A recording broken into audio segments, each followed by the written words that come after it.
Hi everyone, my name is Trần Quỳnh. I'm a sub guide of Hanoi Free Walking Tour, and today I will introduce the Hỏa Lò Prison. The Hanoi Hilton isn't a hotel. Well, it might be, but the one I'm talking about here is a prison. It's officially called Hỏa Lò Prison, but has earned the nickname the Hanoi Hilton over the years. It's no longer used as a prison and is now a fully functional museum, which acts as some kind of insight into what life might have been like here in the glory days. Guillotines and guns, that's what visiting Hỏa Lò Prison is all about. Hỏa Lò Prison was the largest prison in the Indochina. It was built by the French colonists in 1896. The main purpose of building is to imprison and torture Vietnamese who battled with colonial policy. Originally intended to hold around 450 prisoners. By the 1930s, the number of detainees has shrunk to almost 2,000, the majority of them being political prisoners. There are 5 parts in Hỏa Lò Prison.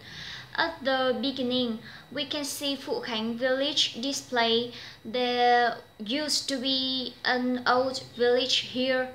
The village traded mainly in the manufacture and sale of the ceramic houseware, which gave the street its name Hỏa Lò, directly translated to stove or fiery furnace, which were all over the village, turning out household pottery products day and night.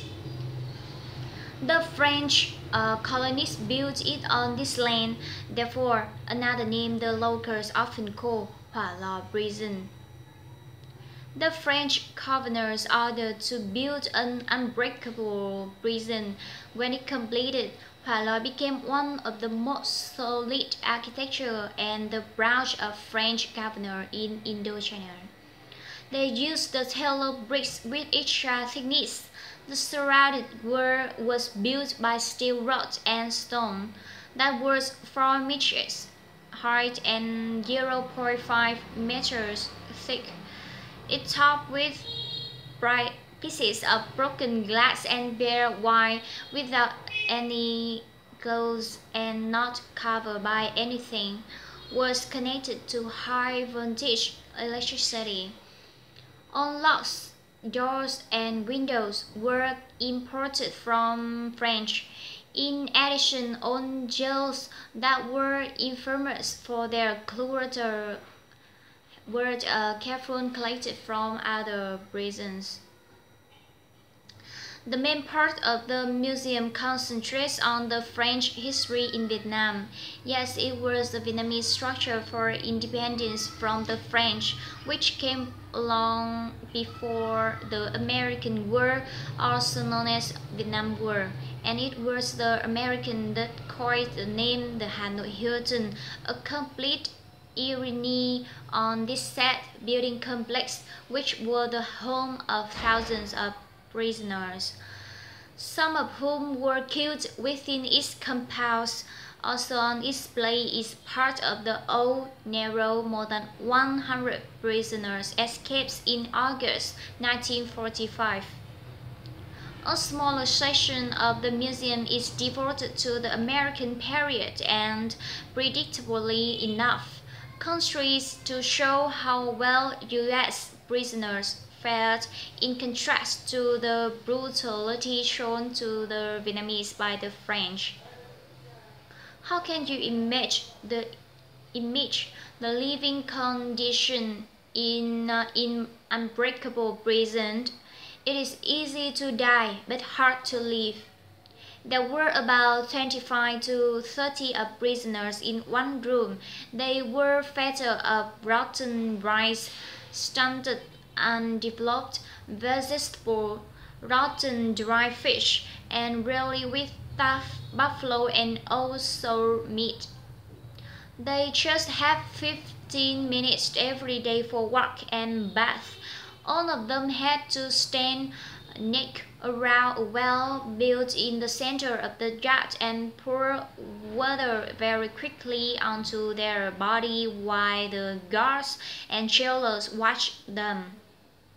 Especially women also were tortured and suffered the same living condition as male.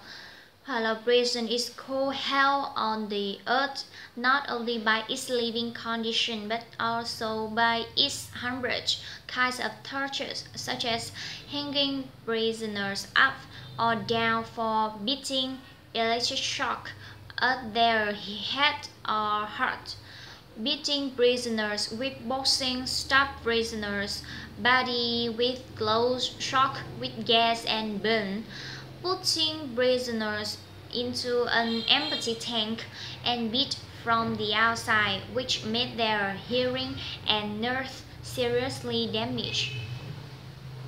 At the back of the museum is the guillotine, a surprising small, simply yet terrifyingly. Even though the prisoners suffered physical pain, but there was no reason can obstruct their spirit fighting. The revolutionists made the prison as a school where they trained themselves to the communist policy. The iron will in their fighting, but put on thought to action, they organized some escape from servitude in 1945 and the Christmas night 1954.